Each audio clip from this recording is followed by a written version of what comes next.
everybody, and welcome to the Chilluminati podcast, episode 107. As always, I am one of your hosts, Mike Martin, joined by my two wonderful LA brothers, Alex and Jesse. Honk, honk. Yeah, exactly. However, we're also joined by a special guest. Hello, Mike. I'm going to try and say your name right. Reparaz? That's how I want to say it. Reparaz is fine. Yeah, it's fantastic. Technically, it's Reparaz, but even I have trouble saying that. So Reparaz is fine. Yeah, exactly. Yeah, no, I can do the tongue roll, but not that. You tried. Not You that put in a solid effort there. That's impressive. Yeah, try. Come on, he's a guest on that podcast. I got to give at least minimum percentage effort. Appreciate it. I appreciate it. Even when Krendor was here, I tried a little bit. I had to. Yeah. So, Mike, what's up? Welcome to the podcast, man. Well, I'm visiting you guys from Vigigame Apocalypse, which is my regular show on the LaserTime Network, lasertimepodcast.com. So that's my plug out of the way. Every Friday, we talk about Vigigames. But anyway, I'm delighted to be here. This seems like a really cool show. A very chill Illuminati you've made a mistake. Show. I'm so sorry. Yeah. Who conned you into this? Do you owe us anything? Is there like... Alex. Alex, what do you have over him? It'll be fun.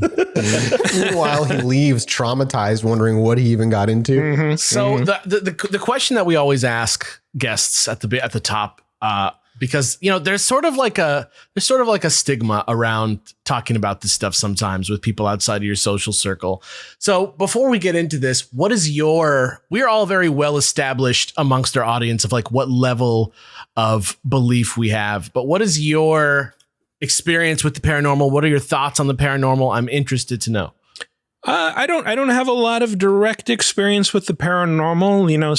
Some fairly pedestrian stuff, sleep paralysis, hallucinations, things like that. One time when I was 5, I was convinced I saw a 6-foot-tall grasshopper walking erect on the lawn of a family friend during a dinner party, but nobody else saw it, so I'm pretty sure that was just in my imagination. There are insectoid aliens around that size that supposedly exist, so maybe I'm just saying... I want you to know that I often walk erect on the lawn at my family dinner parties as well, so... maybe not around 5 p.m. I want you to know I don't believe either of those things.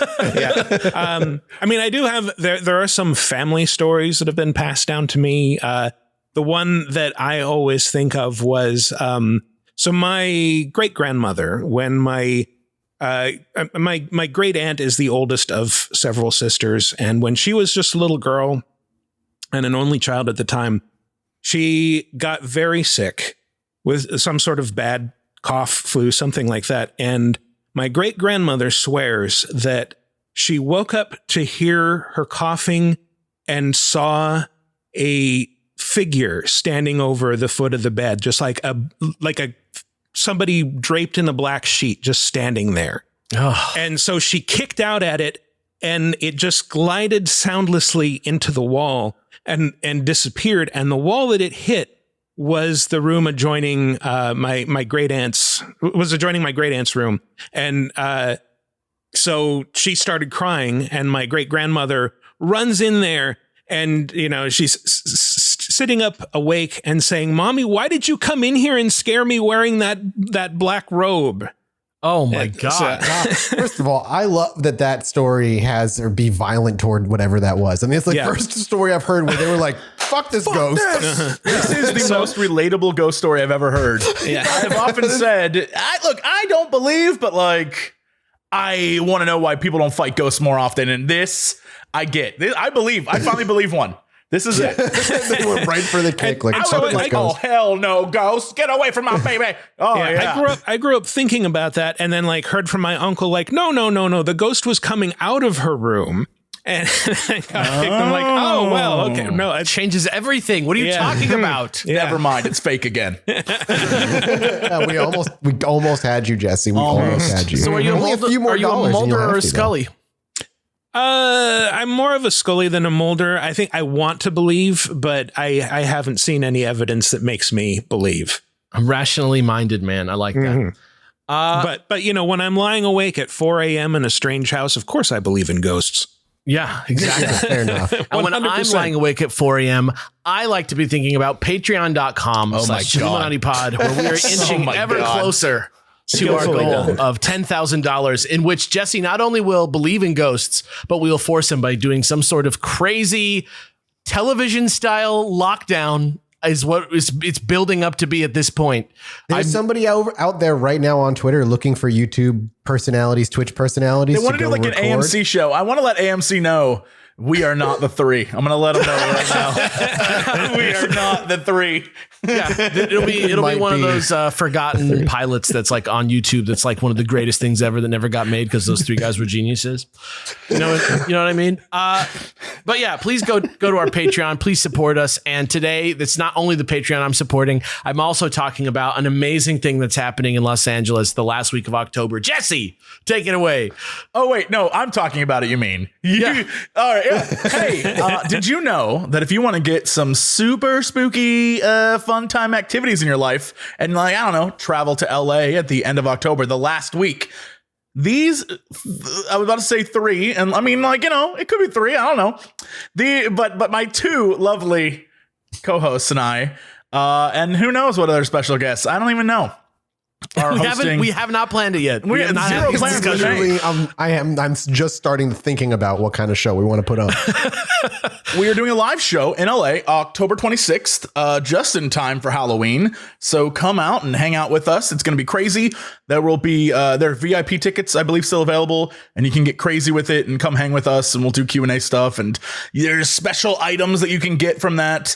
But also there might still be like a few 2-day tickets. I think we opened up a few left, but they sold out real quick. But also at the same time, it's a 2-day event with the other weird thing we do, which is Scary Game Squad. And so that's the 28th. So it's 2 days. Come out to LA for like a week. It's just like Harry Potter Turn Off the Dark. What is that called? It is literally Harry Potter Turn Off the Dark. Where Harry Potter story meets Bono, and they go on wild adventures together. It's the exact same thing, except featuring the Fresno Nightcrawlers. Yeah, exactly. Yeah. You can get your tickets right now at chilluminatipod.com. Yes. Okay. For now, for that guy in the comments who says the real episode starts here, the real episode starts here at about 7:45. So that's where you're going to put that in the comments. Today, I am so excited, you guys. I don't usually do 2 episodes in a row. You don't? Yeah. It's a treat. But it has been such a I have been reading the weirdest books. And this one, it's like it spun right out of the other one that we did just a couple weeks ago. I'm just going to start you guys with this little theatrical piece. Wait, time out. Whoa. Have we mentioned why we have a guest? Why we have a guest? Because we like Michael and we want him to be here and we love his show and it's a fun. Thank you. Yeah, he's hanging with us for the day, Jesse. Okay, I mean, okay. I just thought there was going to be like, and then I fought an alien. Or wouldn't that be sick though? This story relates to me in a way that, but I realized after we had Krendor on, none of that matters anymore. No, I was going to be like, remember Krendor? Yeah, no, you're right. You're remotely. You're totally right. I just assumed, like, I don't know, maybe this is like, we're going to talk about gnomes or like some type of fae folk or something. I don't know. Well, I'll put it this way. I gave him the choice of which episode he wanted to come on. And one of them was a weird, like sexual Bigfoot episode. And the other one, and it involves aliens. And the other one was this one. And I don't blame him, to be honest. Listen, honestly, you did more than I did for Krendor. I said, Krendor, just show up. And I'll just Sexual Bigfoot was my band in high school. I kind of feel like that's behind me. So. It's just 4 guys that look like us. Name.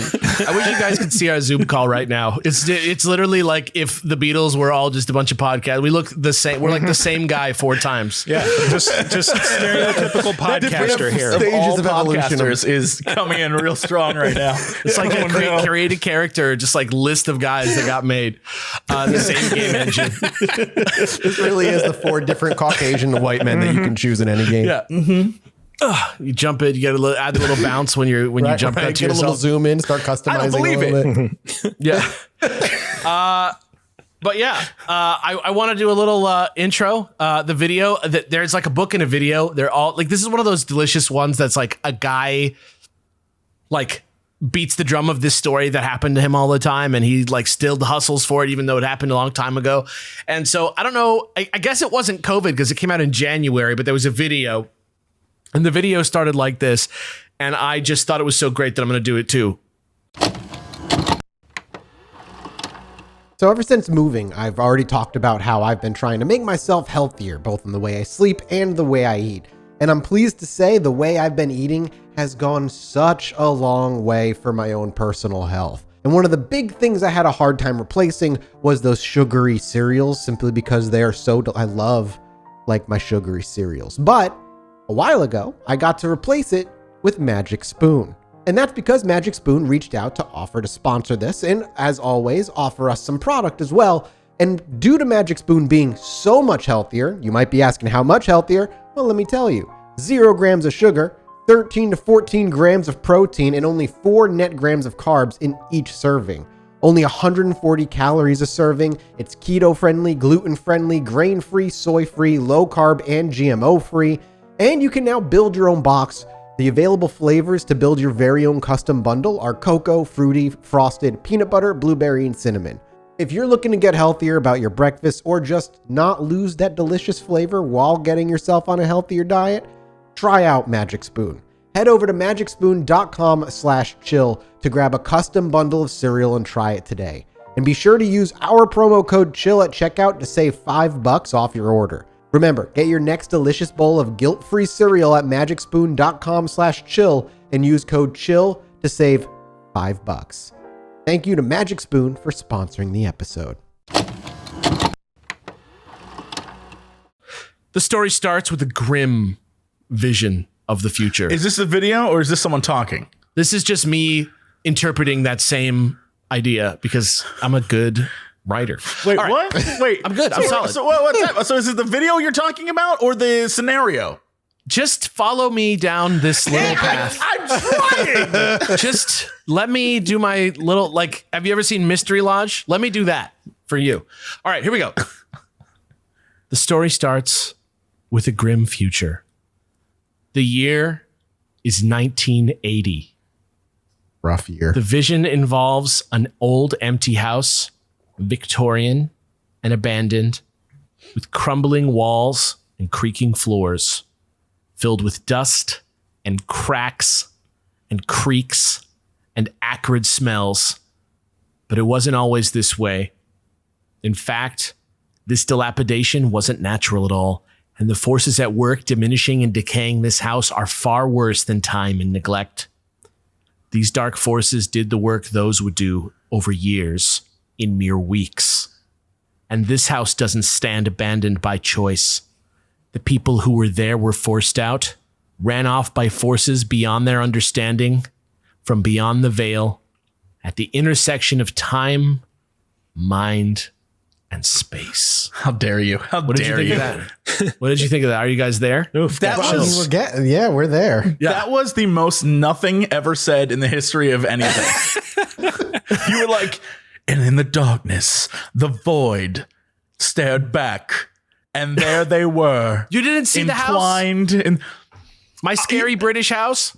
You should know this by now. I don't visualize anything mentally. So when you said it's a Really? scary old house, I was like, okay, and Okay, I always forget. He when I says say that a lot. picture, this is an experiment for all of us. When I say picture an apple in your head, what do you get?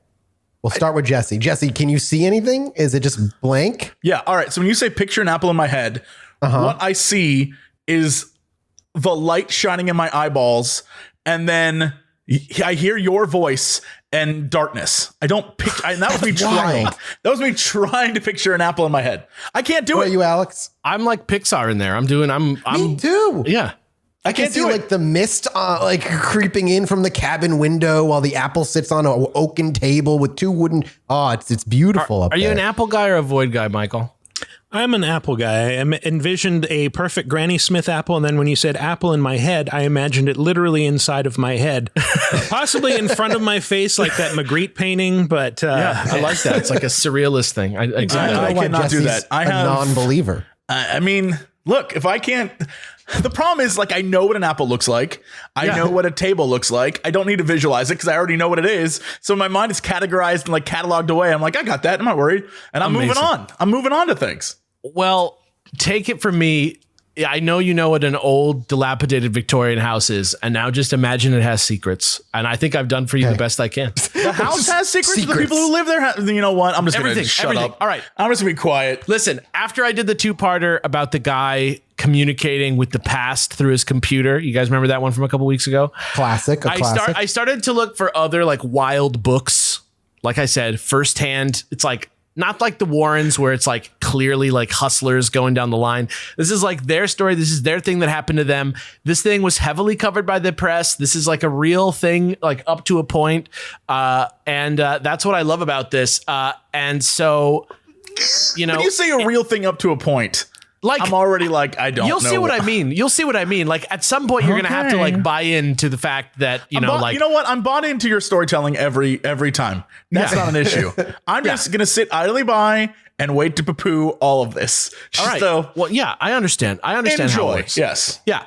So after I looked, this was the first one that I stumbled on because I liked the title. The last one was called The Vertical Plane, which I thought was a sick title, even though it didn't really have that much to do with it. But this one, this is everything to do with it.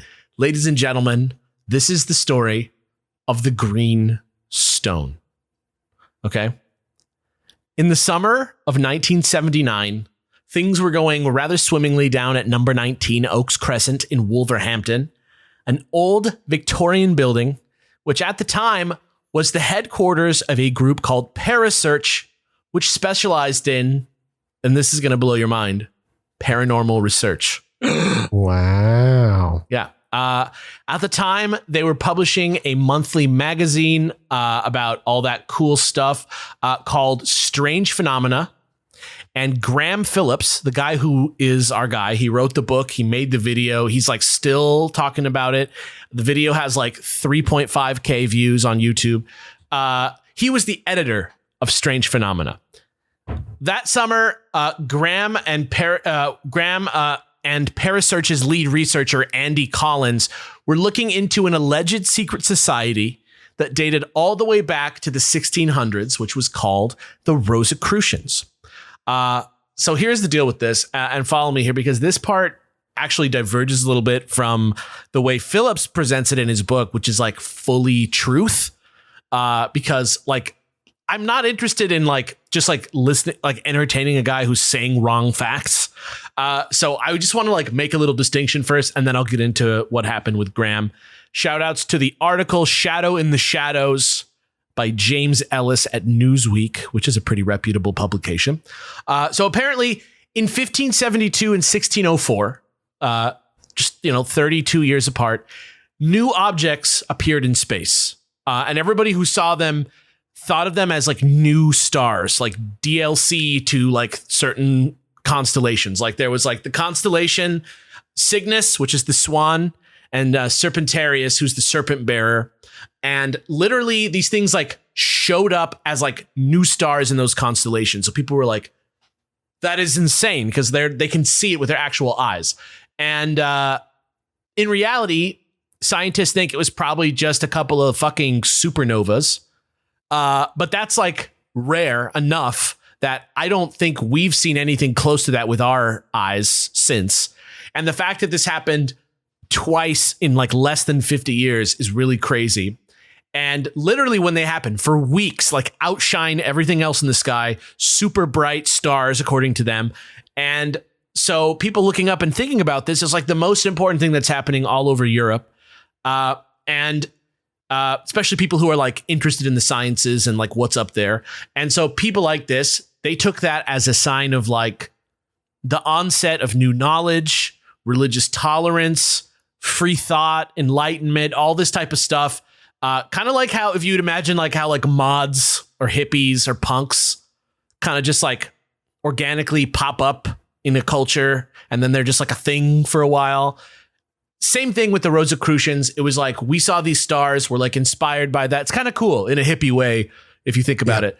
But they also, in addition to that true stuff that happened, they also have like lore. that goes along with it about this German doctor at the turn of the century, of the 15th century, called Christian Rosicrucians, who traveled towards Jerusalem and got all this like wisdom and information from all these sages and like luminaries and like wizards or whatever, like just spiritual geniuses and scientists as he travels through the Middle East on his way to Jerusalem. And he gets all this information and he comes back to Germany and he shares it with his like small brotherhood of guys who become the first of these Rosicrucians. And the idea was that members of this brotherhood and the people that came after them have access to all these like forbidden mystical secrets. And it sparked this new age of geniuses or whatever behind the scenes, yada, yada, yada. But like, as you know, like the Middle East is not like an insane mystery to us now. Like there's not like, it's not like Wakanda or something over in the Middle East right now. You know, it's like, you know, we comprehend the secrets of the Middle East now. So that idea is already like kind of weakened by that. But if you ask like actual historians, you know, other than saying, you know, people were just kind of probably a little racist about the Middle East and just being like, who knows what's in there? You know, like they will it's tell exactly you that like actually Indiana this was Jones. Yeah. What's that? Said it's exactly like Indiana Jones movies. Yeah, yes, exactly. And they will tell you, actually, they'll tell you that it's like a clever story that people used to use to spread the idea, because you tell the story and it sort of like makes it into a thing. It like makes it into a meme kind of, so people can kind of like absorb the whole idea, to promote like progressive science, spirituality, because at the time in the like 16th and 17th century, Europe was getting like, it was basically like Game of Thrones church going down in Europe at the time. And like the society itself never existed. This German guy probably didn't exist. And even in the books themselves, there's like parts that are like in the manifestos, like the primary source ones, they'll literally just be like, yo, this is a parable, you dumbass. Don't believe this directly. Like, this is just something that we're saying to like help you understand. So like, it's probably not a real secret society, even though like all these other secret societies, like the Masons, the Freemasons, like they rolled with this vibe like super hard. They all talk about like ancient wisdom. There is like a French Rosicrucian secret society that started in like the 1800s.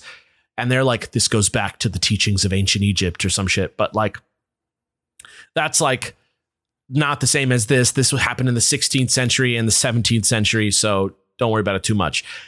However, this does not mean that there weren't Rosicrucian like thinkers and people doing Rosicrucian thinking, because it was like a cultural movement. And there were a hell of a lot of people like that. Like, for example, Francis Bacon, who's someone that you may have heard of in the future when I do my Who the Fuck Was William Shakespeare episode eventually, or John Dee, who I think we talked about in the Voynich manuscript episode from a while ago. But like I say, cultural movement, not a secret society, but there were people who were like, in the same way that you can be like, I'm a punk, dude. You could like, you could be a Rosicrucian. You can like, Yeah. So anyway, back to Graham and Andy from Parasearch. It all starts when, completely unrelated to anything having to do with the Rosicrucians, Graham agrees to be part of this like weird experiment. And if you're trying to like imagine what this place is like, you know the scene in Ghostbusters where Bill Murray's like doing that like ESP thing and he's like kind of flirting with the girl that he's testing? Like, yeah. They were doing shit like that all the time. Just like weird, sort of like out of the box, weird off the wall experiments that like, just to see what's up beyond the realms of the unknown or whatever, right? It's like amateur science with like a little bit of mysticism thrown in. And so he agrees to be part of this weird like experiment where he lets himself be hypnotized in order to study ESP, to see if somehow ESP can be effective when you are induced into hypnosis. And even though it was completely unrelated, like I said, as soon as he's hypnotized, he starts like word vomiting all this like crazy stuff that happened with the Rosicrucians in the year 1605. He just starts like talking about all this stuff. And even though he's not an expert, he doesn't know anything about this, he just starts like talking all this stuff. And to be clear, that's not actually that bizarre of a thing to happen on its own. It's like how people criticize the way Scientology regresses people into these like crazy past lives during that weird like auditing stuff that they do. Mm-hmm. Apparently, when you're hypnotized, just like recounting stream of consciousness fantasy that you think is your memories is like a thing. And yeah, we talked a little bit about it in the Betty and Barney Hill duo episodes as well, like how careful hypnotists have to be because influencing, your own memories or dreams or whatever when you're under that hypnosis it would spoil everything because you're just in such a vulnerable, believable state. A lot of things you're told you'll immediately believe are real. Yeah, it's kind of like a scientific thing that sort of explains a lot of this. Like I was in a trance and I just started like saying stuff. Yeah. And it's also apparently, according to Graham, it's also super common to have like zero memory of what you were saying after you come out of the hypnosis. And that's exactly what happened with all the Rosicrucian 1605 stuff he said. But basically, he said that there was this sort of like alliance or brotherhood that had formed between certain English, like free thinking Rosicrucians who are one sort of like, anti-establishment group that's like not super loved by the state, and their unlikely allies, the oppressed English Catholics. Which I'm not going to get into the specifics of why there was a schism in the church exactly, but there was a lot of different ways of thinking about Christianity in England at the time, and the Catholics were kind of like not the winners. And so they were, according to this like hypnosis vision that was probably, just kind of coming out of the ether, he was saying that they had come together into an actual secret society. And like I say, I'm getting into some deep speculation here. And remember, as far as this is hypnosis, grain of salt, good to go. It's a great place for the story to start, though. So I'm going to say it anyway. He says there's this cross-philosophical secret society. It's founded by the occultist and astrologer John Dee, who I was just talking about a second ago. I think he was in the Voynich manuscript. He's like a Aleister Crowley kind of guy from before Aleister Crowley by a couple hundred years. He's just like this guy who's like an edgelord talking about demons and seraphim and hiding shit in poetry and just doing all kinds of crazy wizard shit. That's like, he's like kind of making up and kind of just like cribbing from notes. Right. Yeah. Well, he's depicted a lot as like Queen Elizabeth's personal sorcerer, like that he had some sort of close tie to her. Yeah, exactly. He's like a dark Jedi of the English, sure. Court. It's crazy. But the idea was that they were meeting together and they were like, it was like almost like a support group, but also it was kind of like an intellectual thing where they were like kind of like anti-government. Again, completely speculation. And weirdly in the video that he made about this, Graham also says that just recently at Cannon's Ashby house, a secret room was uncovered where this group actually met. And there's like footage of it, like in the video. And this could like, based on that, this is a picture of it. I'm going to drop it into the Twitter DMs right now so you guys can see it. You guys can kind of let the people know what it looks like. As usual, if you guys want to bug me on the internet, I will make a Reddit post about it for people who want to see. But this apparently was that room.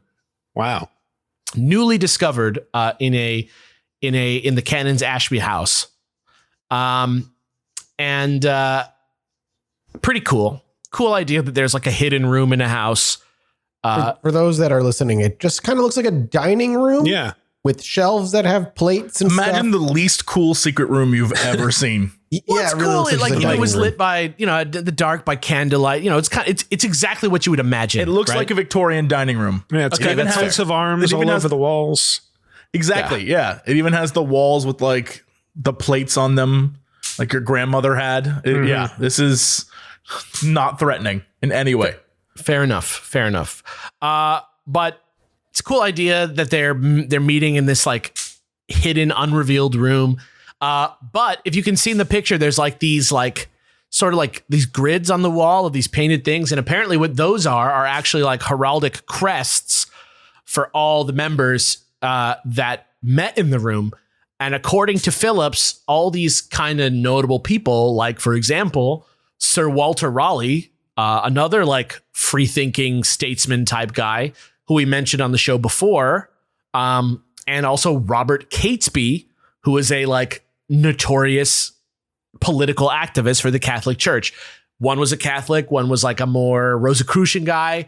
Both were known to be in this secret society, according to just Graham Phillips. I think probably the brunt of what he was saying they did in this club was just kind of like I said, being like a support group for each other, figuring it out, doing drugs or whatever they do, kissing each other in the dark or whatever. Sure. Drugs but and also kissing, key to the story, also, aside from all the normal secret society stuff that they were doing, he also said that a sacred supernatural relic, which was meant to be in their possession, he said they have this relic, and that at one point in time, it was owned by Mary, Queen of Scots. I am a cat man. If you don't know that, and that's not a superhero, by the way, I just like cats. And if you didn't know that, well, then you don't know me. I've had a cat since I was a kid, and I have 2 cats right now, and they're just, they're my little fluff balls of love. I love them so much. My little Ollie's my boy. But as much as I love my cat, I don't like what he does in the litter box. I don't think anybody can say that they do. Everything from cleaning to covering up the smell is a constant battle, and that's why I now use Pretty Litter. Pretty Litter is kitty litter reinvented. It's unlike your traditional litter. Pretty Litter's super light crystals trap odor and release moisture, resulting in dry, low-maintenance litter that does not smell. And Pretty Litter is virtually dust-free because it's manufactured with a specialized dedusting process. Less dust and no fuss. Pretty Litter arrives safely at my door in a small, lightweight bag that lasts up to a month. Now that I get litter bags auto-shipped, I don't have to deal with the last-minute trips to the store, and shipping is free. But above all else, here's why Pretty Litter is a pet parent's hero. It's a health indicator, dude! Pretty Litter monitors my cat's health by changing colors when it detects potential underlying issues. You will not find that kind of innovation in conventional litter. Get the world's smartest litter without leaving home by visiting prettylitter.com and use promo code CHILL, all my cat lovers. Promo code CHILL for 20% off your first order. That's prettylitter.com, promo code CHILL for 20% off. prettylitter.com, promo code CHILL. And just in case you don't know who that is, out there listening to this, she was a very prominent and heavily like romanticized monarch from the 16th century. She reigned over Scotland until like a couple days after she was born, until she was forced to abdicate the throne eventually, like halfway through her life, in the wake of this like crazy affair where she was like with this other guy, and her husband was like found in their house dead, and the house was burned down, all this stuff. But she was Catholic. And then she ends up in England, and a bunch of the Catholics in England were kind of like behind her as the leader, as the true Queen of England, because her cousin was Queen Elizabeth I. And so they were kind of like, you're the real queen and you're the evil queen. Eventually in like 1586, she was beheaded because allegedly she plotted to kill Queen Elizabeth and take her place. But who knows? Could just be that she was becoming tiresome. No one knows. I don't know. Actually, if anyone knows, I don't know anything about Mary Queen of Scots. I did a minor amount of research to give you some context for this episode. The Tudors were big fans of beheading. I'll say that. Yeah, and more. And anyway, 1586 is when she died. But in 1605, a little event comes along that we all probably have heard of at least a little bit, called the Gunpowder Plot, in which, and this part is true, a bunch of Catholics planned to assassinate King James I by blowing up the House of Lords on a very important day. And if you've seen V for Vendetta, you probably remember the little rhyme about the 5th of November, but I think I've forgotten it. Bam, bam, bam. I don't know what you're referring to. Me neither. I forgot. No. Remember. Verily. Mm-hmm. Yeah. Remember. It's Hugo Weaving in V for Vendetta. Yeah. Right. And in the end, the way that gunpowder plot shook out was, rather than like literally the House of Lords crumbling, an anonymous letter tipped off the authorities. They found Guy Fawkes at the House of Lords with 36 barrels of gunpowder. It would have literally, if it had blown up, it would have leveled the building. It would have been like, boom, the monarchy is gone. Like, it would have been crazy. We're just rolling these barrels into the basement. Like, Yeah. just Yeah, exactly. It was Actually, like all right, Frank, get them in the basement, man. One at a time. Let's go. We got some exploding to do in 5 hours. It was a legitimate try by some very influential people, right? And Guy Fawkes gets all the zeitgeist love today in the culture because of his mask and all that. But really, the ringleader of the whole thing was none other than Robert Catesby, the Catholic activist who, according to Phillips, was in this like rosy Catholic fusion dance secret society. And Graham, back to made up town, Graham said that the whole thing was actually not just Catholics, but really more of like a collab. And that one of the main guys that never was implicated, but was like totally in their dirty hands, was Sir Walter Raleigh. And obviously, as anyone proven to be a part of the plot was sentenced to be hanged, drawn, and quartered, which you've probably heard of before.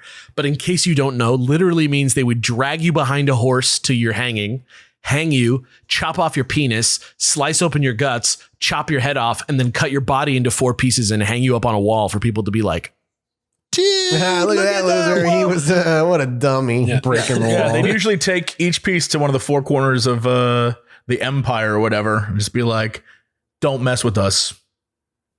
yeah, this is Sir Walter Raleigh's dick. Watch out.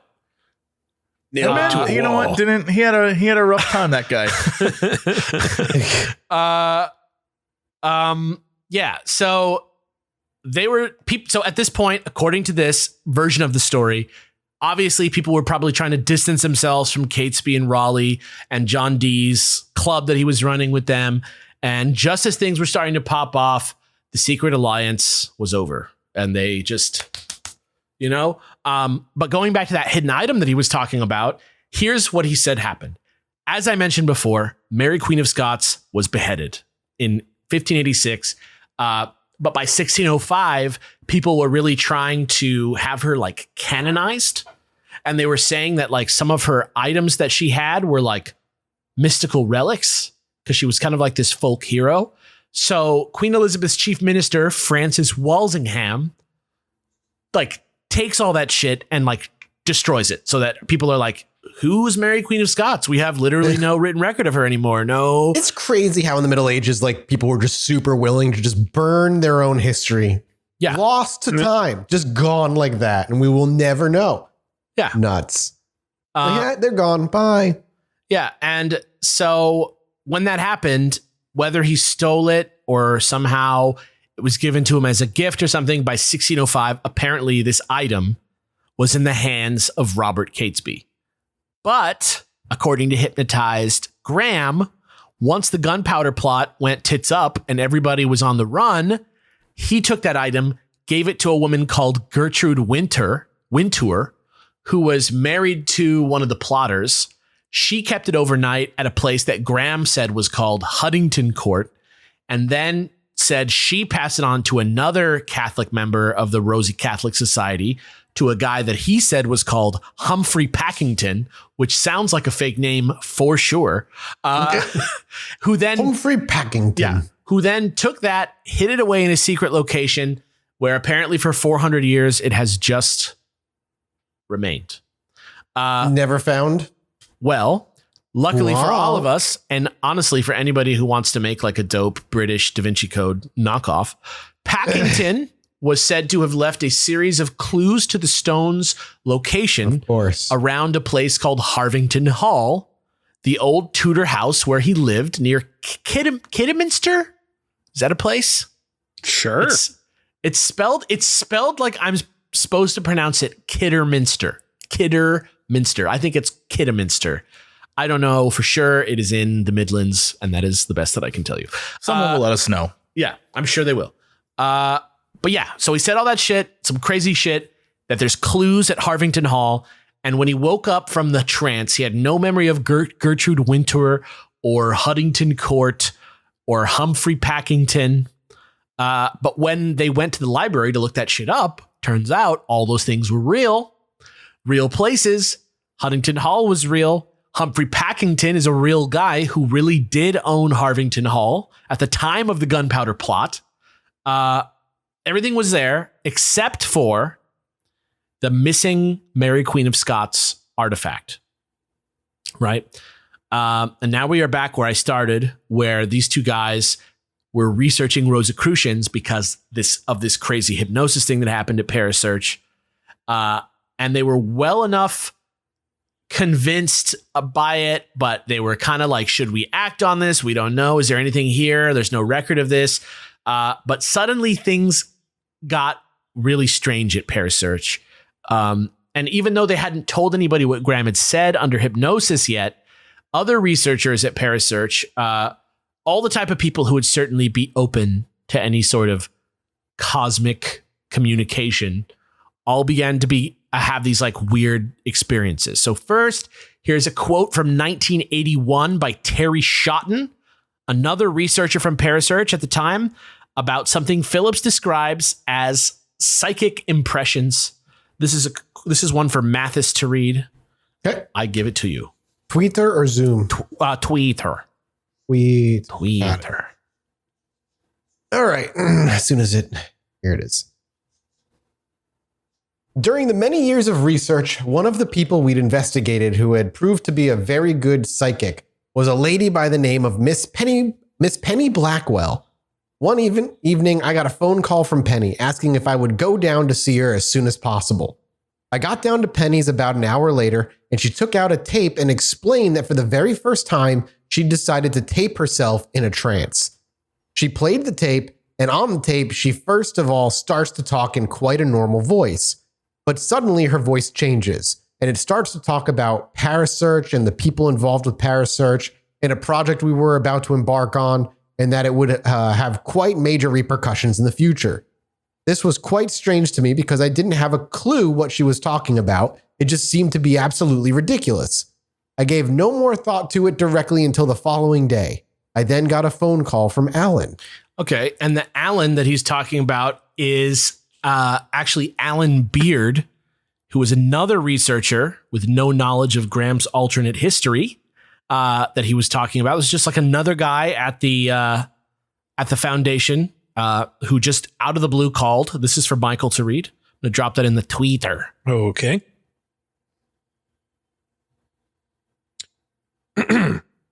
And while I'm speaking to him, is that the right place to start? Correct. Okay. Correct. And while I'm speaking to him, quite unexpectedly, I had the impression, a vision, if you like, of a white object floating through space towards me. It kept on coming towards me and shrank in size. This was something strange because I'd never had something like this happen to me before, images or impressions. It came totally out of the blue. The final impression I had of it was that it was coming towards me, shrinking in size. The smallest it was when it stopped in front of me, and it was a size and impression of a green stone mounted on an old silver ring. Yo, he's going to become a Green Lantern. So his first chick is like, hey, I'm having a vision that something's coming your way that's going to change everyone's life, and your whole para research foundation, look out for it. This other guy's like, there's this green stone. And now Graham and Andy are like fucking zoned in on this because they're like, is this all the same object that we're all thinking about? It's the fucking time stone, dude. Yeah, like maybe the stone is the relic, and now maybe it's calling to them because it wants to be found, right? So suddenly they're on a clue hunt at Harvington Hall, the place where they were told to go through this hypnosis alternate history.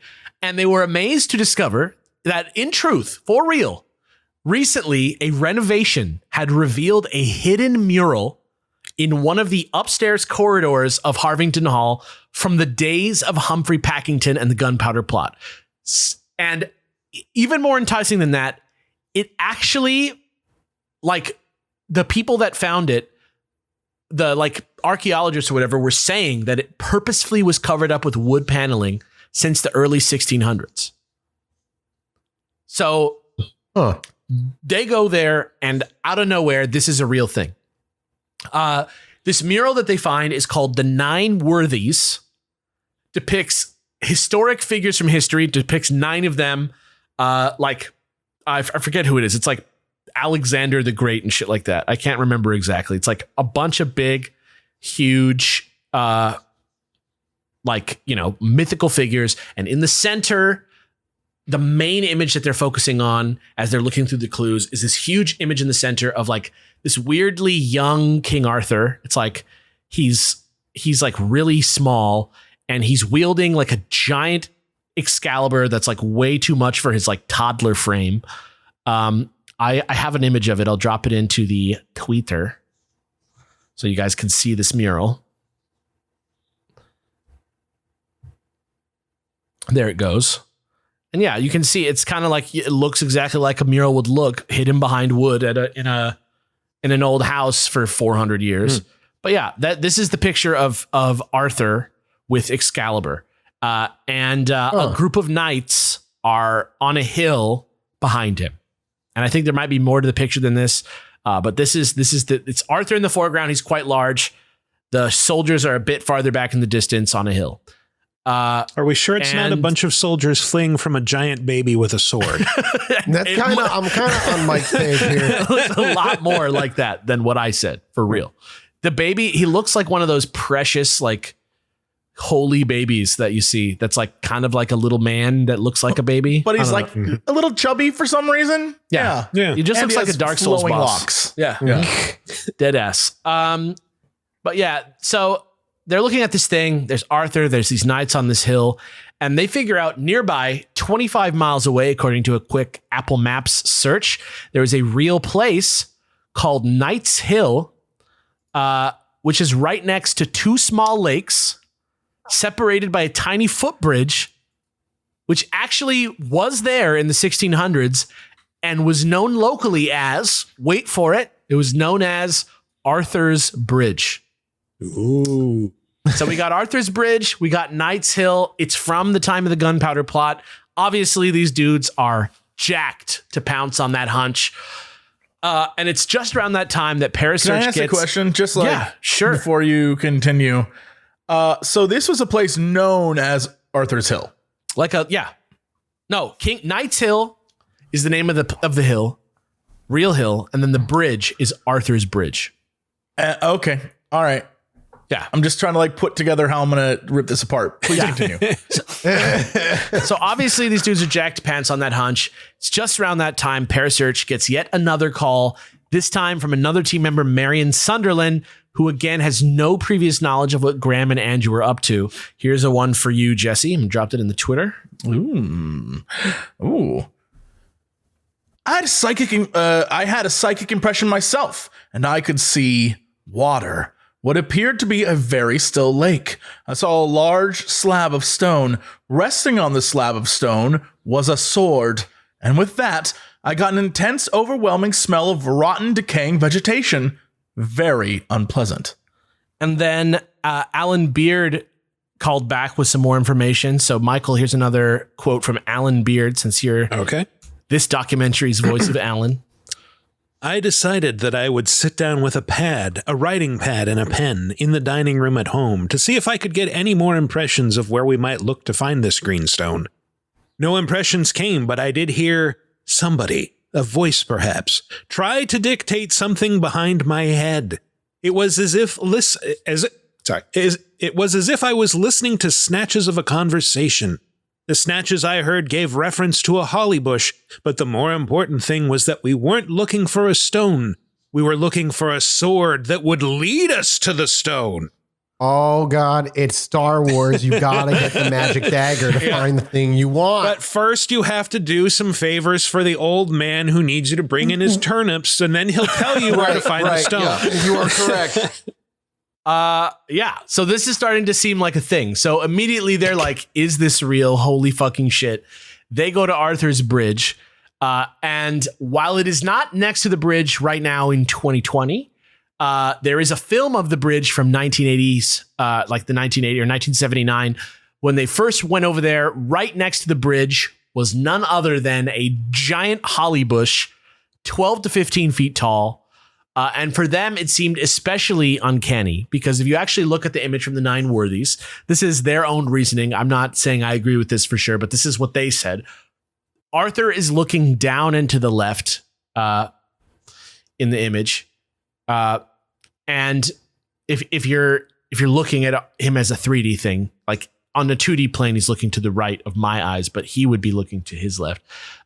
If he was standing on the bridge, would be exactly down to where the holly bush was. And the knights behind him were positioned exactly the same. Like if you're looking at it in that way, if he's looking at the holly bush, if that's where he's standing, Knight's Hill is like framed behind the bridge, just where the knights on the hill are framed. So they're like, this has to be the place. The holly bush is here. That's like too crazy. Going off the mural's title, which again is the Nine Worthies, they counted after like trial and error. They decided 9 stones in from the side of the bridge and then 9 stones down. And amazingly, not only was there a shallow recess down behind the stone among the stinking rotten lake plants, which was from the dream as well, but also their flashlight, when they shone down into it, seemed to be glinting off something long and silver resting at the bottom on a stone slab. And it was when they got in there and finally wiggled it out, it was a short sword, long dagger looking bladed weapon, probably ornamental because it had a rounded tip. And from tip to hilt, it was maybe slightly longer than your forearm, like 20 inches with a 2-inch crossguard.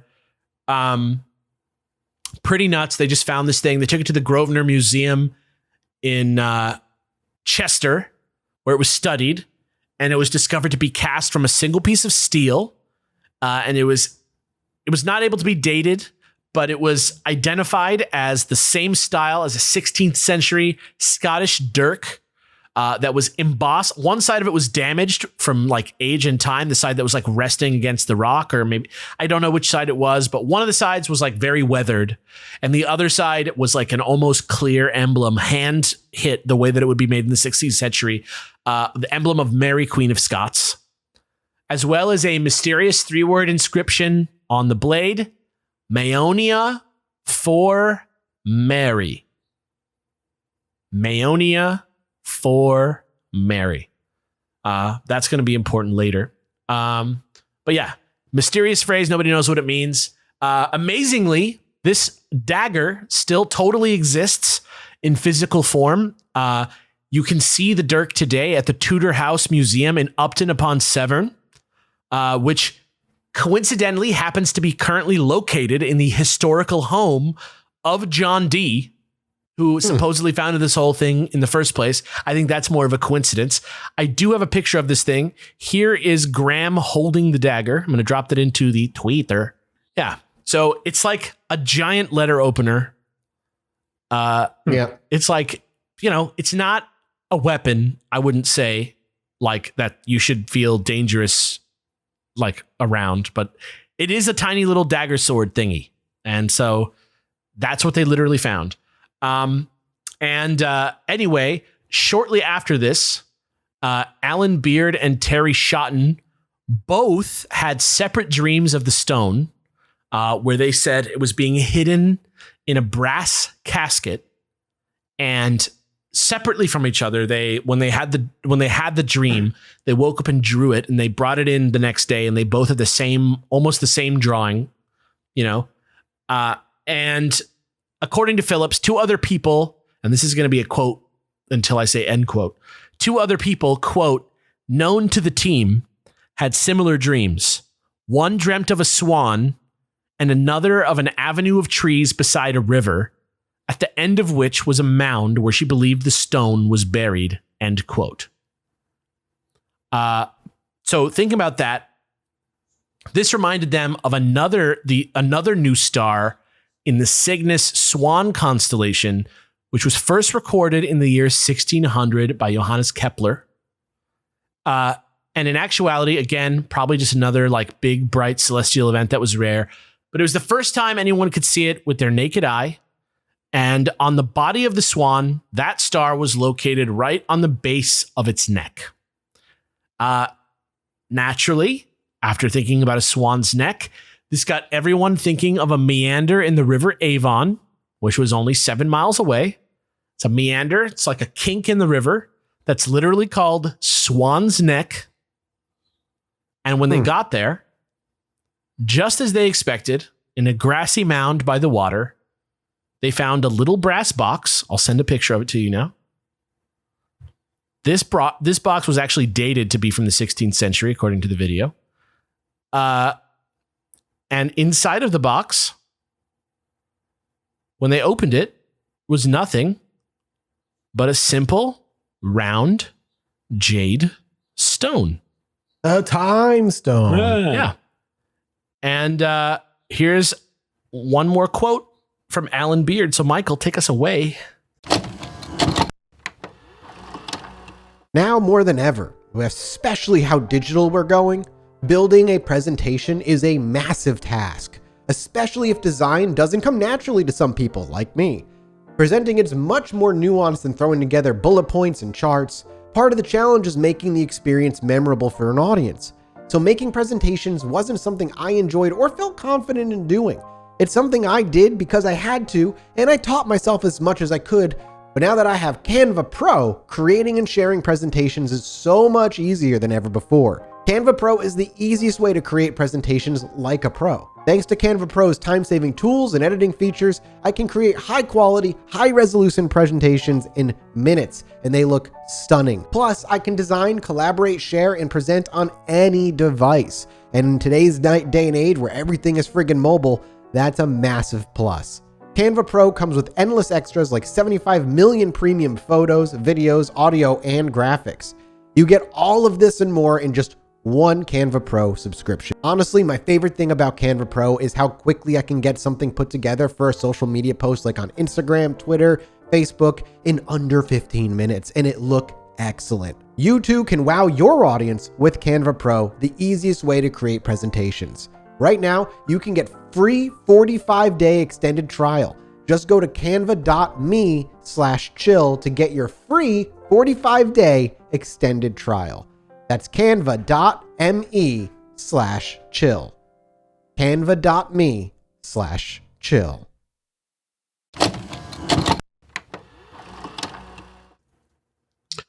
The first time I saw the green stone was on the evening it was found. I couldn't believe it, that there it was, the same small green stone that I had seen in a psychic vision weeks before. So that's him confirming that it's the same stone that he saw in his vision. And immediately after the stone was found, it was taken to the Parasearch office.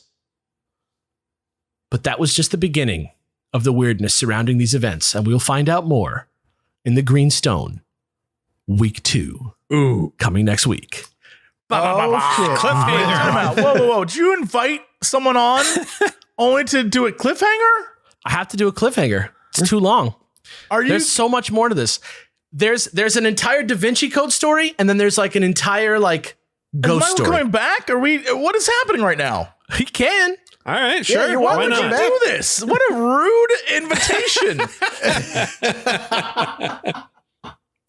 You want to come back next week, Sure. Mike? I'm interested now. You got to see the end of Rude this. as hell, man. Rude as hell. Unreal. Imagine if he never got the taste of the end. He'd never have the end. I'm sure I'd listen to So it eventually. I just want but to still. add two things.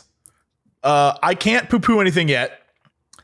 Besides the fact that, there was a lot that was like, long ago, some stuff probably happened. But besides that, two things. One, all the stuff he mentioned at the end that Alex was talking about, you can literally go visit and see. So like that daggery thing, It exists. It's in a museum. I looked it up. Like you can go look at it right now. And then the other thing that I think is of note for anyone in the LA area, let's say in October, did you know that in Oceanside, California, there's a giant Rosicrucian Fellowship temple, and it's on top of a mountain, and they let you walk the grounds. And let me just say, the reviews of the place are crazy. One is like, it's lovely, beautiful place to visit.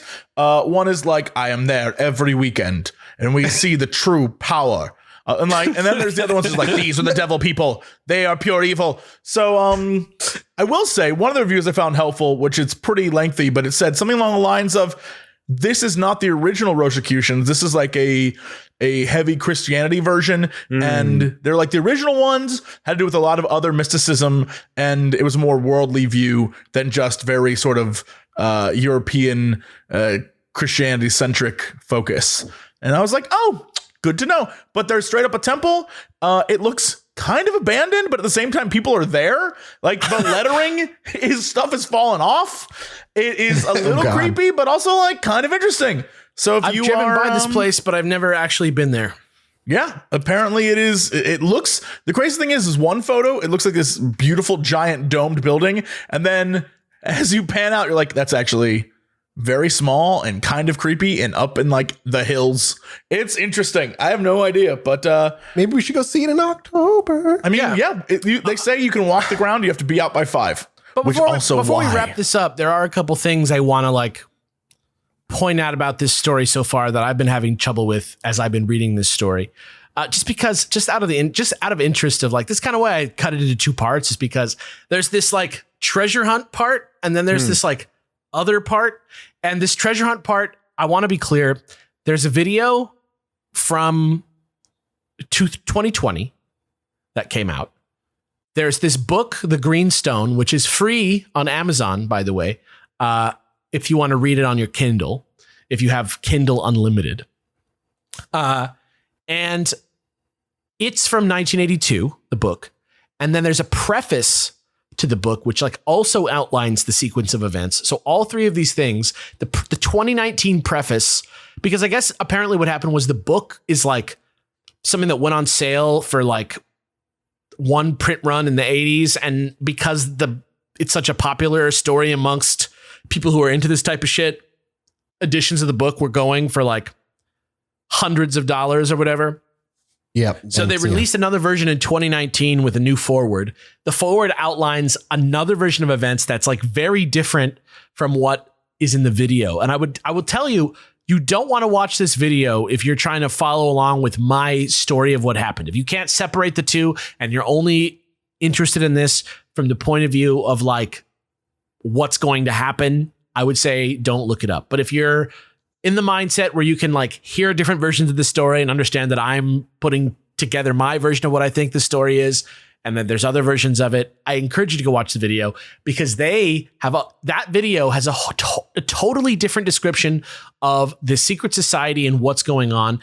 Doesn't mention the fact that he was under hypnosis at all.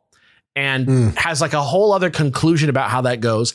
The book has 2 versions, and I sort of like brought those all 3 of the versions together in the most sensical way that I could. But a couple things that are kind of a problem with this, of course. Also, the book is written like a story, which is really weird too. It's like written like in the 3rd person, which is like really do you bizarre. think? I mean, one of the big takeaways I was thinking the entire time is like, this seems like a really creative way to sell an idea to people. Yeah. Right. Like to sell, come visit our dagger, or to like, there's a lot here that I don't know. It's, I can't wait to see what happens, where this is going. I don't have all the information clearly, but like, I'm waiting for like, all right, what is happening right now? Yeah. Because it is fascinating if you take it on, especially just like on surface level. Like it's like you've got the actual pictures, like they're actually real. There's enough there that anybody who didn't want to think too hard about it could just be like, I believe. Like, but I'm curious what like for Jesse, where the turning point is in the story. I mean, I guess so. Let me get this straight, Alex, just to like summarize very quickly. Because of hypnosis, these people discovered ancient relics that are real and on display. And that's it so far in the story. Yeah. Basically. And nobody's really like, and there's no like money element. Like nobody ends up like rich by the end of this. You know what I mean? Like there's there's no like this video has 3.5K views. It's like doing worse than like any video that you could ever call a success on YouTube. There's like just a logical leap that's crazy to me where it's like we found we just look at it. We found a dagger and we found a box with a gem inside. And everything else is just background story made up to sell the idea that it's cool, but we don't know anything about it other than like it's old and the legend is this. Yeah. But like we had you dreams. said they couldn't even identify it. We had dreams. We said things under hypnosis. Like the fact, like you said earlier, Jesse, the fact that these things are in a museum is like, that means to me that suggests that they were appraised by experts, that there are people who stake their reputations on like, yes, these are legitimate artifacts of Mary Queen of Scots and not an antique that was bought in a flea market in like 1980. So, right. But I mean, I haven't heard anything to suggest that like this couldn't have been an elaborate hoax. Right. Like there's we're at a weird place where it clearly is something old, but we've talked about old things on this show before that then it was just like, and they kind of made it up a little bit because it seemed cooler than what it actually was. And let's be real, people do that. People will be like, it's not as cool as we thought it would be. So like, you know, you can find a dagger and then be like, 'twas held by baby Arthur himself, 'twas. Baby Arthur and his miniature knight. It sort of has that nationalistic angle to it that is very appealing to the English public. Yeah. I mean, okay. Like, for example, it's really weird that they spend so much time talking about how nobody who ever had a psychic vision ever knew what anybody else was talking about. For them to say that over and over again, I feel like that's kind of like one of the bigger things that you need to swallow in this story is just that like they were doing this crazy thing that was happening and they were like at this society that writes a magazine about paranormal research. There's hypnosis and this dude is like saying things about history that he doesn't know about that then turn out to be true. And for some reason, no one at this society is sharing that information with each other. And then all these other people are like having these insane visions about like stones and rocks and shit. And they're not sharing them with each other. And then, they'll keep it very private. And then also it's like the sword is going to lead to the stone, but it didn't really lead to the stone. They just sort of like had this amazing thing happen with this mural and they find this sword.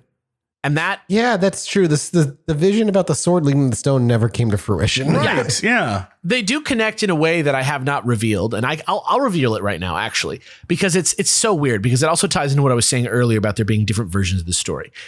In the version of the story that's in the video, the dude refers to the secret Rosy Catholic unity thing, doesn't mention anything about that element of it. The Catholic like plot to the Catholic Rosicrucian plot to blow up the House of Lords. He just mentions it as a place where people from those two different ideologically opposite backgrounds are meeting and exchanging ideas. And he calls it the Order of Maioria. He gives it a name, which he did not give in this other intro. And he says that Maioria is like the name of some like deity or something that has to like some sort of like holy thing that has to do with this that John Dee made up. That also just shows up on the blade. He's saying that the reason it's on the blade in the video, he's saying the reason it's on the blade is because it's the name of the order that is like keeping this thing for Mary Queen of Scots, because it's Maioria for Mary. And Mary is spelled Marie, but in, Middle English, that's Mary. So that's how they got Mary Queen of Scots, Maioria for Mary. Or Mayonia. What is it? Mayonia? Was there part that was like missing, like love Maori for Mary? It's Mayonia. It's Mayonia for Mary. I don't want to say the wrong thing. Mayonia for Mary is what it says, and it's called the Order Mayonia according to the video. But in the book, it's like that's not what it is, and the psychic vision part isn't even there. And then we're gonna get into some other weird psychic stuff later, like this voice that talks to Graham Phillips, who he says is like Joanna. And he's like, I'm talking to Joanna, who is a girl who I went to school with, and they like contacted her and they were like, I don't know, I'm not like talking to him. I barely met him at school. And he was like, yeah, that's true. I never really talked to her either. But like, for some reason, my psychic voice is like, that's who's telling me all this shit. What? So there's all these weird little. Wait. That is like my favorite scam in the history of scams. It's like, yeah, so this girl, Stephanie, she's been talking to me in my brain, telling me all these cool stuff. And then you guys are like, okay, let's go talk to Stephanie. And Stephanie's like, I don't even know that dude. And I'm like, well, yeah, I mean, I don't know her. She's just chosen to talk to me. That's cuckoo bananas crazy. Yeah, so that's why I'm saying there's different elements of this story. There's different versions, but frustratingly, like, what the fuck is this? What is this like 16th century shit that they found? Like there was a mural on a wall in a secret panel room or whatever that like led them to this item. Like, how did that happen?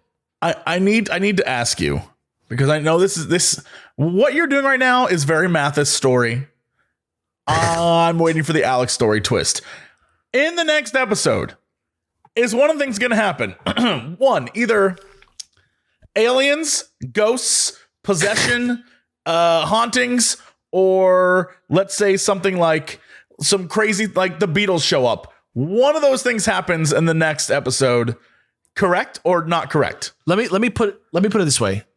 The abandoned house that I was talking about at the beginning of the story that you just can't visualize the one that we still didn't ever talk about. Yes.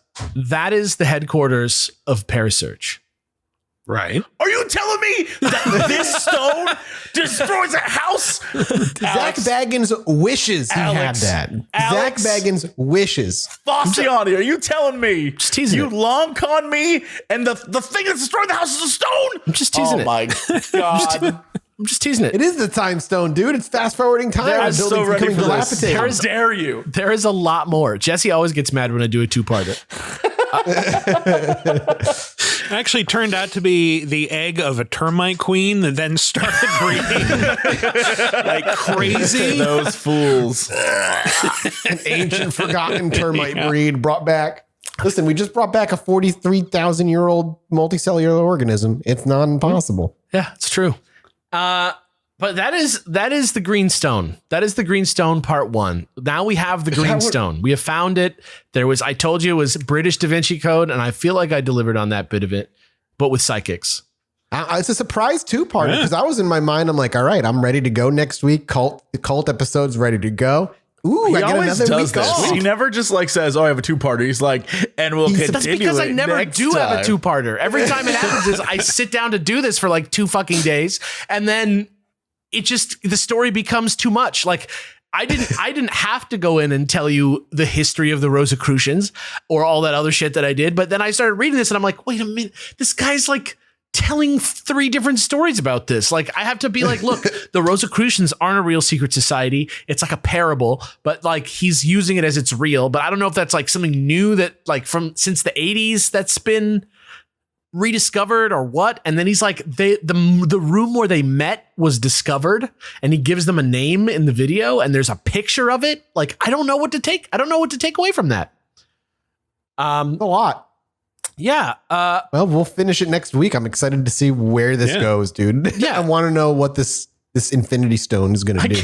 I keep looking at this stone and it looks like, I don't know, like if you have some sort of like a Mentos or a candy of some sort and you suck on it for a while and like the candy layer is gone. It's just like the goo crap in the middle. It's like that. It doesn't even look like a stone. It looks jade. like glass. It's pure jade.